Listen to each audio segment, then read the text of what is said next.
How's it going? This is Jay with Act Now Education. I'm back with another great resource. I'm here with Thomas Booth. He's a solutions engineering manager with Splunk. How's it going, Thomas? It's going great, man. Thanks for having me. Appreciate you stopping by and being able to provide this information. Can you kind of go into what Splunk is and the opportunities that veterans have, essentially with some of the certification processes that you guys have? Absolutely. So Splunk was one of the first, if not the first, big data company that was publicly traded. It has a different approach to doing data science, a lot of technological differentiation. We aren't the traditional database type solution that many are familiar with. We have about 6,000 employees, so we're growing rapidly. We're adding about 1,000 to 1,500 employees every year. We're making headways. We're one of the leading companies for products that have organic or baked in artificial intelligence machine learning. It really helps our customers take the average watch floor analyst or security analyst, whatever their role might be, and turn them into a data scientist. So a lot of exciting technology, a high growth company, and they offer free fundamentals 1 and 2. So it's called Splunk Fundamentals 1 and 2 to veterans and active duty and their spouses.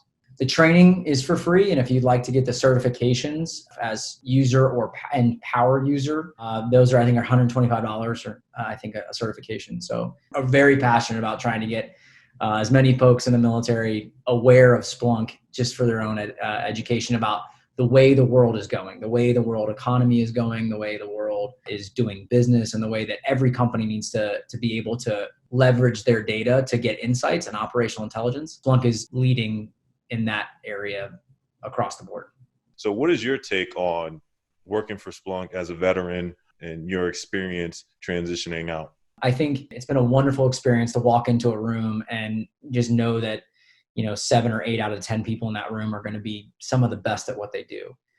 That's an environment that is pretty tough to come by, and it feels good to hang. It feels good to get in those rooms and actually be value add and know you're learning and know you're contributing in a meaningful way to a company that's at the cutting edge of technology.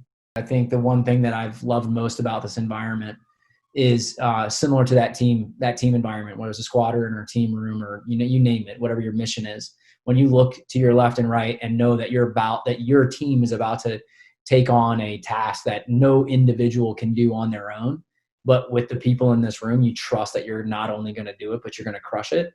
It's an intoxicating feeling. You show up to work, you're amped, you have no trouble getting out of bed in the morning. Finding your passion after a career, after another kind of your second life, what things would you tell other veterans or transition service members that could help them along to find their passion or things that can help them out? First and foremost, be honest with yourself.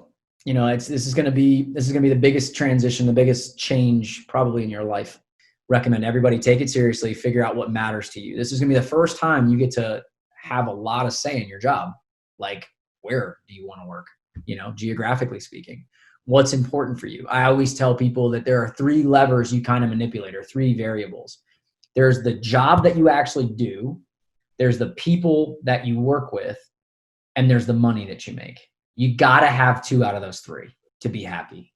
And some people weigh one of those 3 more than the other. I'm not a big money person. Doesn't really matter to me. I've set my life up accordingly. But I'm huge on the team. I want to be part of a high performing team. And I want to find value in the job that I do. Yeah, I think I definitely recommend doing the work, looking at yourself critically, figuring out, this is going to be the first time you're presented with all these options. So be very deliberate in evaluating those options. Some people, they want to focus on their kids, they want to focus on their family, and they want something that's just they can do. Like, they know they can do it. They're going to be value add. They're prioritizing differently. For me, I was trying to grow.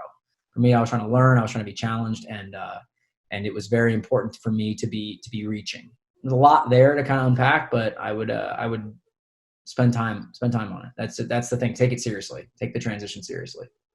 And honestly, I think another thing that I would advocate for is make sure that you get an outside perspective or opinion on your assumptions of who you are and what you value. Like, so if you go in thinking, oh, this is what I value and this is what I'd be good at, go run that by a couple people. Because in the military, you don't often get a lot of like granular feedback on what motive you should like that. I think my biggest enemy in my transition both times was myself. I'd walk into a room and say, I'm willing to do anything, because in the military you showed up and you got a job, whatever they told you were going to do. Now this is the first time you're going to get to pick your job and where you do your job. And so if you don't critically evaluate, or if you make an assumption, a strong assumption that you don't run by an objective third party, run it by your significant other, run it by people at work. Like, do you think I'm a good lead? Do you think I'm analytical? Do you think I get like, I think I do, but I don't know. I haven't compared myself to others. The military doesn't really do that at that level of detail. If you make that incorrect assumption and you go to that job and you think you're going to bring something to it, but that job actually isn't feeding you, it won't be long before you run out of energy. So, plan out, get to take advantage of those opportunities, get feedback, find mentors. The downside is the private sector isn't going to be really interested in talking to you unless you're 3 months from transitioning and ready to hire.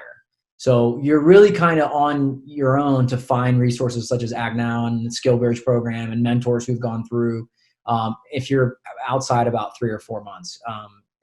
But that's fine. You should be thinking about that. That's what I mean by take it seriously. So where can we learn more about Splunk and any events or opportunities coming up? So you can definitely just Google Splunk and veterans. And I think the website is workplus.splunk.com/veterans. And it'll share kind of like the, fundamentals 1 and 2, which we covered. We have 15,000 customers in 110 countries, including 95 of the Fortune 100 use our software. And so there's incentives there to learn this information. And thankfully we usually have webinars. Carasoft, they're kind of the lead for scheduling webinars. So you can go through that space. But I mean, I would just go to splunk.com and start exploring. And if you're a veteran or a spouse or active duty, take advantage and really start looking to see if this is a direction you want to go. You'll understand quickly. Yeah. Do not do this if you don't get jazzed by it right away, because it gets much deeper. So I would definitely just Google Splunk and veterans and you'll be set up for success.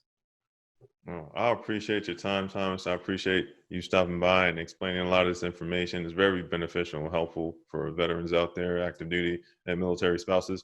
Go to the website, take advantage of the 2, Fundamentals 1 and Fundamentals 2. It's free. You take advantage of that. Learn something, learn a skill, learn a craft, do an apprenticeship, do something to help yourself set yourself up for success when you transition, or if you're just looking for the next opportunity. Thanks again. You can reach out to the website to figure out more if you're interested. And then also, if you have any questions, follow up with ActNow Education and we'll try to point you in the right direction. Thanks again for your time, Thomas. I really appreciate it. No, thank you so much. I appreciate the opportunity, and best luck to everybody out there. You're going to crush it, I'm sure. Just take it seriously.